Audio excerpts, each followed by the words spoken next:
But अगर मान लो ऐसी कोई बात बोल के निकल गया जो मुझे समझाना था, जो आपका अटेंशन स्क्रीन पे होना चाहिए था, वो अटेंशन नहीं हुआ, तो कि सर लिखने और समझने में से किस पे ज्यादा ध्यान दे, तो समझने पर। ये बात बहुत आसानी से बचपन से हमें बोली जाती है, बट इसको कोई ध्यान देता नहीं, पता नहीं क्यों। समझ में आया? हाँ, अब लिसन केयरफुली में मैं आपको बताता हूं ड्यूरिंग द लेक्चर आपका जो एटीट्यूड होगा वो क्या होगा।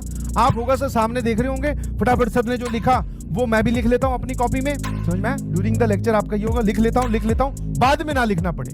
नहीं जी, लिखे हुए की पीडीएफ तो मैं तुम्हारे तक पहुंचा दूंगा, बट अगर मान लो ऐसी कोई बात बोल के निकल गया जो मुझे समझाना था, जो आपका अटेंशन स्क्रीन पे होना चाहिए था, वो अटेंशन नहीं हुआ, तो समझने के लिए आपको फिर टाइम स्पेंड करना पड़ेगा, फिर वीडियो वापस देखनी पड़ेगी।